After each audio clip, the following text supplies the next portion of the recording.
Hello friends, एक बार सभी का स्वागत है आपके अपने YouTube चैनल गुरु आर्यभट्ट में। तो आज इस वीडियो में जानेंगे संसाधन एवं उपयोग के पार्ट 2। इसके पहले पार्ट 1 वीडियो अपलोड किया जा चुका है। अगर वो अभी तक आप नहीं देखे हैं तो उसका लिंक डिस्क्रिप्शन बॉक्स में देखने को मिल जाएगा, आप वहां से जाके उसे देख सकते हैं। आइए इस वीडियो में हम लोग जानेंगे कि भारत के संसाधन एवं उसके उपयोग के पार्ट 2 कौन से होते हैं, और इसमें हम आपको 41 नंबर क्वेश्चन से प्रारंभ करेंगे और आज 48 क्वेश्चनों का सीरीज ये हमारा चलेगा। तो आइए इस वीडियो को शुरू करते हैं और देखते हैं। आपके स्क्रीन पर आ रहा है ये पहला क्वेश्चन जो है 41 नंबर। 41 नंबर क्वेश्चन तो देखें तो 41 में है कि इनमें कौन लौह युक्त खनिज का उदाहरण है। अर्थात लौह युक्त खनिज किसे कहते हैं शायद आप जानते होंगे, तो आपको यह पता होना चाहिए कि लौह युक्त खनिज वैसे खनिज को बोला जाता है जिस खनिज का प्रयोग इस्पात बनाने में प्रयोग किया जाता है। जिसे मुख्य रूप से 4 नाम आते हैं: लोहा, निकेल, कोबाल्ट और मैग्नीज। तो इनमें से अगर कोई चारों में से कोई एक है तो मेरा सही हो जाएगा। और देखने से आपको दिखता होगा कि ऑप्शन सी में मैग्नीज दिया हुआ है, तो मैग्नीज जो होगा वो लौह युक्त खनिज होगा। अर्थात 41 का जो राइट आंसर होगा वो होगा ऑप्शन नंबर सी। बढ़ते हैं नेक्स्ट क्वेश्चन की ओर। 42 को देखिए। 42 आपके सामने है, इनमें कौन अधात्विक खनिज का उदाहरण है। अधात्विक खनिज जिसे धातु प्राप्त नहीं किए जाते हैं, तो इसका राइट आंसर होगा ऑप्शन नंबर डी, अब्रत। क्योंकि अब्रत जो है वो धातु नहीं माना जाता है, बल्कि सोना, चांदी और टेन ये तीनों के तीनों धातु हैं। तो आप फास्ट करेंगे ताकि आपका समय बच सके और जल्दी से जल्दी आप क्वेश्चनों को देख सके और समझ सके। अगला क्वेश्चन आपके सामने है 43 नंबर में कि छत्तीसगढ़ भारत का कितना प्रतिशत लौह अयस्क उत्पादित करता है। तो 43 का जो मेरा राइट आंसर हो जाएगा वो हो जाएगा ऑप्शन नंबर बी, 20%। छत्तीसगढ़ में भारत का 20% जो है वो लोहा का निष्कर्षण होता है या लोहा का उत्पादन होता है। 44 देखिए। मैग्नीज उत्पादन में भारत विश्व में कौन सा स्थान पर है।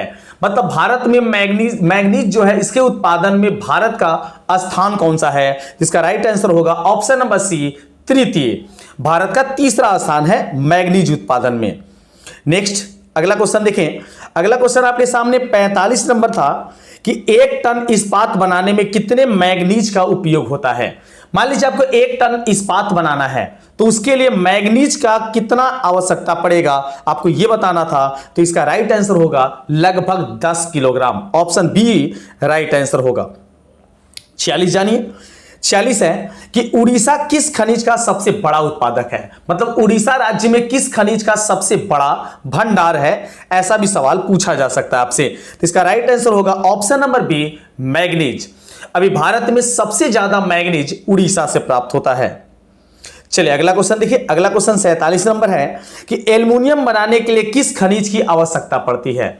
अगर एल्युमिनियम बनाना है तो कौन से खनिज की, या फिर कभी कभी साइंस में अगर ये क्वेश्चन होता तो पूछ देता आपसे कि एल्युमिनियम किस धातु का अयस्क है, मतलब एल्युमिनियम किस अयस्क से प्राप्त होता है। तो इसका राइट आंसर होगा ऑप्शन नंबर डी, बॉक्साइट।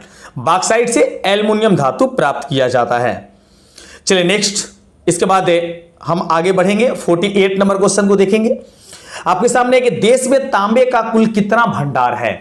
पूरे देश में, पूरे भारत में तांबा कितना पाया जाता है इसका अनुमान लगाया जा चुका है। इसका जो राइट आंसर होगा वो होगा 48 का, वो राइट आंसर होगा option number B, 125 crore ton. लगभग 125 करोड़ टन जो है देश में तांबा का भंडार छिपा हुआ है। 49 जानेंगे। बिहार झारखंड में देश का कितना प्रतिशत अभ्रक का उत्पादन होता है। याद रखें कि 2001 के पहले झारखंड और बिहार एक साथ था, लेकिन 2001 के बाद ये झारखंड और बिहार जो है अलग अलग हो गया। तो ये सवाल बिहार झारखंड को मिला के पूछा गया है, अलग अलग नहीं पूछा गया है।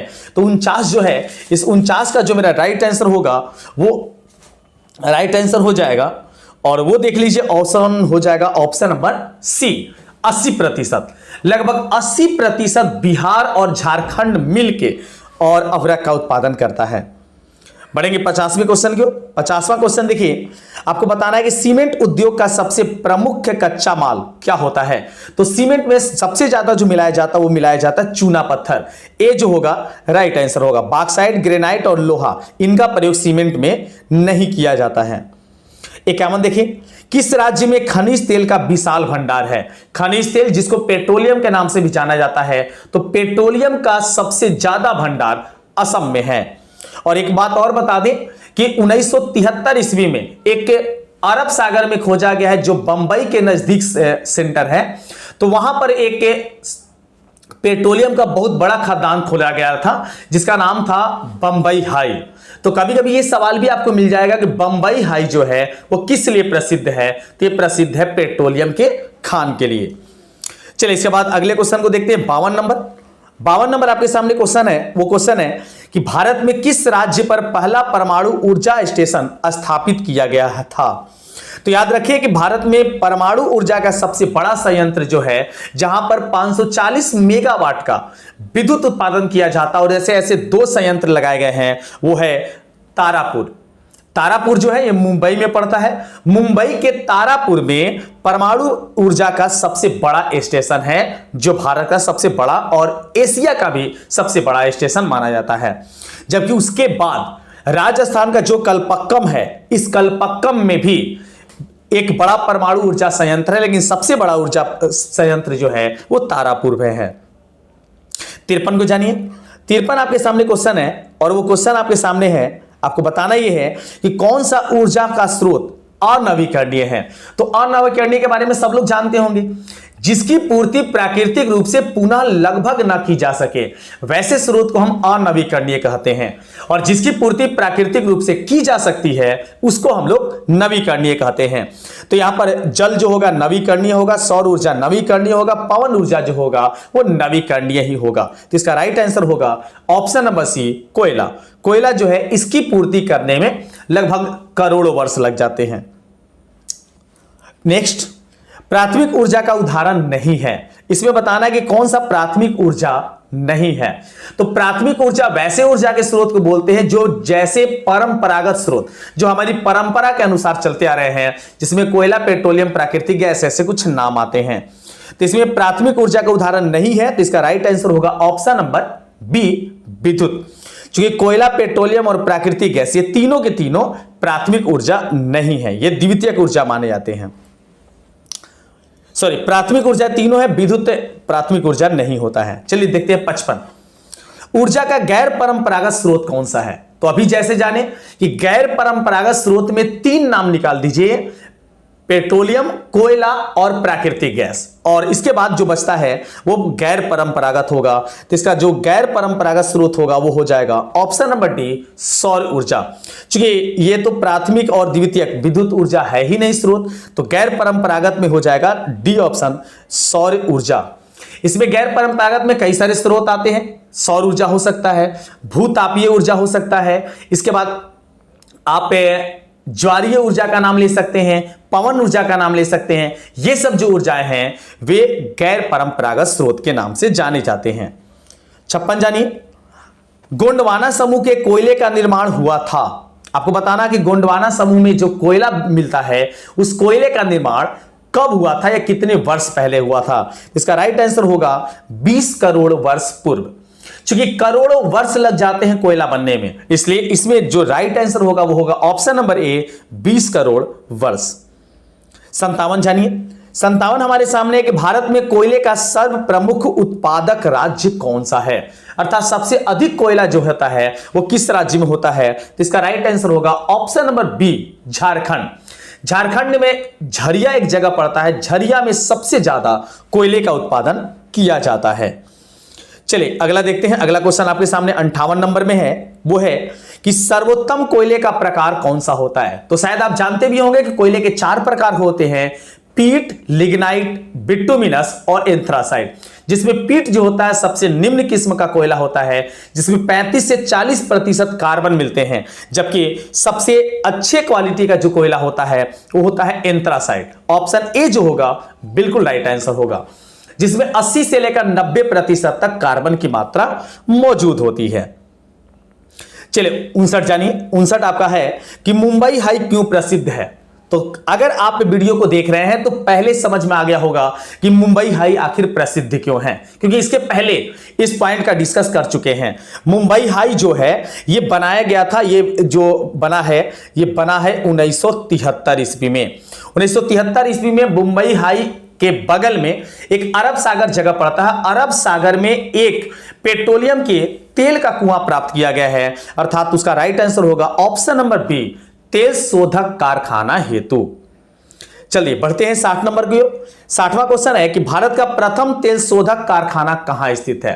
याद रखें यह 1973 में बनाया गया था मुंबई हाई, जबकि यहां पूछा गया कि प्रथम तेल शोधक कारखाना कहां है, तो यह जो है वो असम के डिगबोई में है, अर्थात इसका राइट आंसर होगा ऑप्शन नंबर सी, डिगबोई।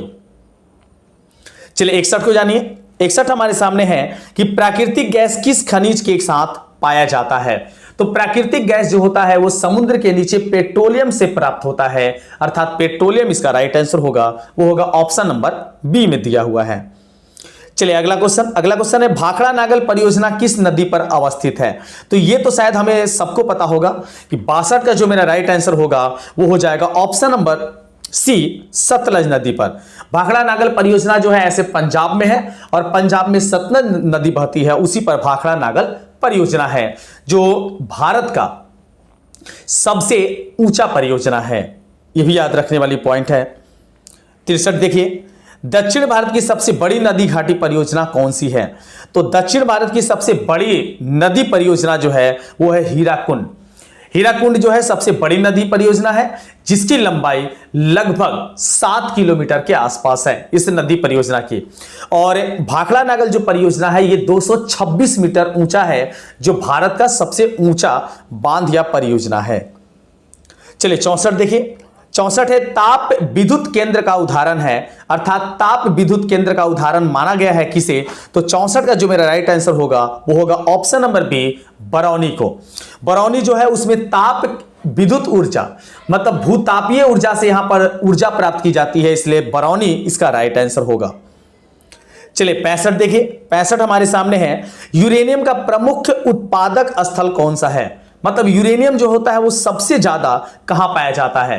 तो यूरेनियम जो नाभिकीय विखंडन क्रिया कराने में, नाभिकीय ऊर्जा प्राप्त करने में प्रयोग किया जाता है, और यह मुख्य रूप से राजस्थान में पाया जाता है। तो इसका राइट आंसर होगा राजस्थान का जादूगोड़ा। जादूगोड़ा जो होगा इसका बिल्कुल राइट आंसर होगा। 66 जानिए, एशिया का सबसे बड़ा परमाणु विद्युत गृह कौन सा है। मतलब सबसे ज्यादा बड़ा जो है परमाणु विद्युत कहां से उत्पादन होता है, तो इसके पहले ही डिस्कस किया जा चुका था। इसका राइट आंसर होगा option number A, Tarapur. Mumbai अर्थात महाराष्ट्र के तारापुर में यह सबसे परमाणु विद्युत घर है, जिसमें परमाणु ऊर्जा से विद्युत ऊर्जा प्राप्त किया जाता है, जहां 540 मेगावाट के दो बड़े कंपनी है, दो बड़े संयंत्र हैं। 67 देखिए, भारत के किस राज्य में सौर ऊर्जा के विकास की सर्वाधिक संभावनाएं हैं। सौर ऊर्जा का प्रभाव कहां ज्यादा हो सकता है। तो सभी लोग जानते होंगे कि सौर ऊर्जा जो होता है वो सूर्य के प्रकाश से प्राप्त होता है। तो सौर ऊर्जा वैसे क्षेत्र में होगा जहां गर्मी पड़ेगी, सूर्य का प्रकाश ज्यादा पड़ेगा। तो 67 का जो राइट आंसर होगा वो होगा ऑप्शन नंबर सी, राजस्थान। क्योंकि राजस्थान का अधिकांश जो क्षेत्र है वो रेगिस्तान है और रेगिस्तानों में गर्मी ज्यादा पड़ती है। इसके बाद हम 68 के पास आएंगे। 68 नंबर आपके सामने है, क्वेश्चन है आपको बताना है, यह है कि ज्वारीय एवं तरंग ऊर्जा उत्पादन हेतु अनुकूल परिस्थितियां कहां पाई जाती हैं। जहां पर ज्वारीय और तरंग ऊर्जा प्राप्त किया जा सकता है, वैसी स्थितियां कहां पाई जा सकती हैं। ऑप्शन हम आपको नीचे दिखा देते हैं। इसका राइट आंसर क्या होगा ये आपको बताना था। 4 ऑप्शन आपके सामने आ गए हैं। तो 68 का जो मेरा राइट आंसर हो जाएगा वो हो जाएगा ऑप्शन नंबर बी, खंभात के खाड़ी में। खंभात की खाड़ी में चूंकि ज्वार ज्यादा आते रहते हैं, वहां ज्वार जो है वो बहुत ज्यादा आते रहता है। ऐसे हम आपको बता दें कि खंभात की खाड़ी ही ऑप्शन में दिया हुआ, और कोई खाड़ी नहीं दिया है। एक मन्नान की खाड़ी दिया हुआ है जहां पर ज्वार के आने की संभावना कुछ कम होती है, इसलिए इसका राइट आंसर होगा ऑप्शन नंबर बी। नदियों में ऐसे ज्वार ऊर्जा नहीं उत्पन्न होते हैं। झारखंड के झरिया क्षेत्र में मुख्यतः क्या पाया जाता है? इसके पहले डिस्कस कर चुके हैं हम लोग कि झारखंड के झरिया में सबसे ज्यादा कोयले का उत्पादन होता है, इसलिए इसका राइट आंसर होगा ऑप्शन नंबर डी, कोयला। 70 को जानिए। 70 है कि भारत का कान्हा राष्ट्रीय पार्क प्रसिद्ध है। सबसे ज्यादा इंपॉर्टेंट क्वेश्चन, ये कई बार एग्जामिनेशन में पूछा जा चुका है, ऐसे आपको दिख रहा होगा कि 18 के कंपार्टमेंटल में ये क्वेश्चन आपसे पूछा गया था। तो 70 जो होगा, ये हम आपको बता दें कि कान्हा राष्ट्रीय पार्क जो है वो बाघ के लिए प्रचलित है। बाघ परियोजना के लिए ये पार्क बनाया गया था। चलिए इसके बाद 71 जानिए। डॉक्टर मेघा पाटकर घनिष्ठ रूप से जुड़ी हैं। मेघा पाटकर का संबंध किससे है? तो 71 का जो राइट आंसर होगा वो हो जाएगा ऑप्शन नंबर सी, नर्मदा बचाओ आंदोलन से। डॉक्टर मेघा पाटकर जो है नर्मदा बचाओ आंदोलन में नेता के रूप में कार्य की थी, उनका संबंध उसी आंदोलन से था। 72, भारत में किस खनिज का अभाव है? काफी अच्छा क्वेश्चन। भारत में किस खनिज की अभाव है, ये क्वेश्चन। यह क्वेश्चन ये भी पूछ सकता था भारत में सबसे ज्यादा खनिज कौन पाया जाता है? तो भारत में अगर खनिज के बारे में बोले तो खनिज सबसे ज्यादा जो पाया जाता है वो लोहा पाया जाता है, लेकिन किसका अभाव है? तो लेड का यहां अभाव है, सीसा नहीं मिलता है। सीसा जो मिलता है वो मुख्य रूप से राजस्थान में पाया जाता है और काफी कम मात्रा में पाया जाता है। तो 72 का राइट आंसर होगा ऑप्शन नंबर डी। पढ़ते हैं नेक्स्ट क्वेश्चन क्यों। अगला क्वेश्चन मेरे पास है 73, सुंदरवन क्या है?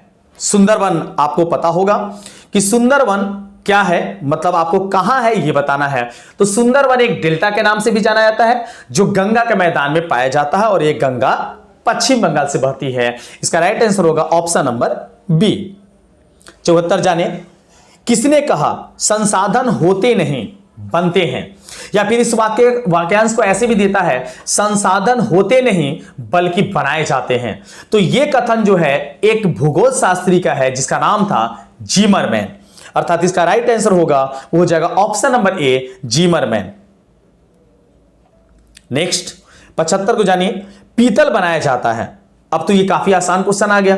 तो पीतल के लिए आप एक छोटा सा ट्रिक याद रखेंगे और वो याद रखेंगे, पीतल ताजा होता है। ताजा का मतलब तो यहां जो है इसका अर्थ होता है तांबा और ज यहां जो है इसका अर्थ होता है जस्ता, अर्थात तांबा और जस्ता जो ऑप्शन आपको मिल जाए वो इसका राइट आंसर होगा। इसका राइट आंसर हो जाएगा ऑप्शन नंबर सी, तांबा और जस्ता दोनों से।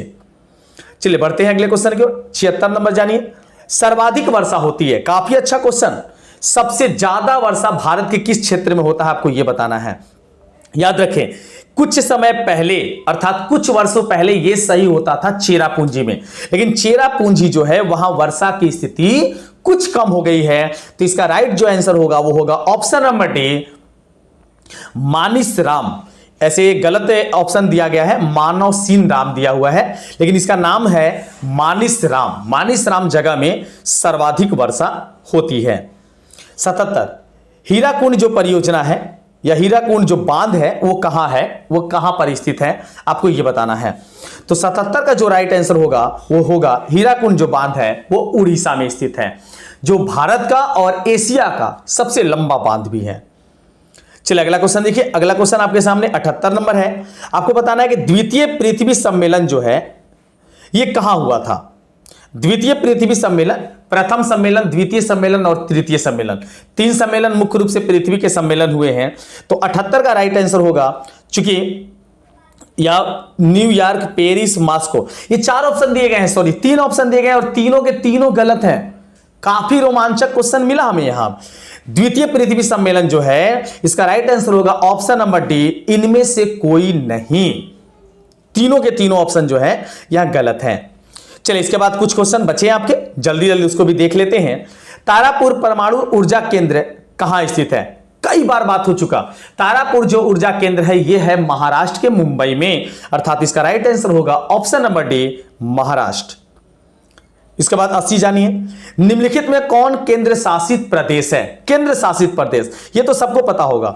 उत्तराखंड नहीं है, चंडीगढ़ नहीं, छत्तीसगढ़ नहीं है, केरल नहीं है। इसका राइट आंसर होगा option number C, Chandigarh. Chhattisgarh नहीं है, सॉरी, चंडीगढ़ जो होगा सी ऑप्शन, ये बिल्कुल राइट आंसर होगा। 81 देखिए। 21 के क्वेश्चन है, 21 में पूछे गए 2021 इस वर्ष क्वेश्चन पूछा गया। ये सब काफी मोस्ट इंपोर्टेंट क्वेश्चन होंगे आपके सामने। निम्नलिखित खनिजों में कोडरमा किससे संबंधित है, मतलब कोडरमा में क्या उत्पादन होता है सबसे ज्यादा, आपको यह बताना है। तो 81 का जो राइट आंसर होगा वो होगा ऑप्शन नंबर बी, अभ्रक। चलिए 82 देखिए, लौह अयस्क है, तो लौह अयस्क जो कि लोहा जो है वो एक प्रकार का अयस्क है और लौह अयस्क सामान्यतः रोज रोज नहीं बनने वाला है, इसलिए इसका राइट आंसर होगा ऑप्शन नंबर बी, अनवीकरणीय संसाधन। चलिए इसके बाद अगला क्वेश्चन देखिए 83 नंबर।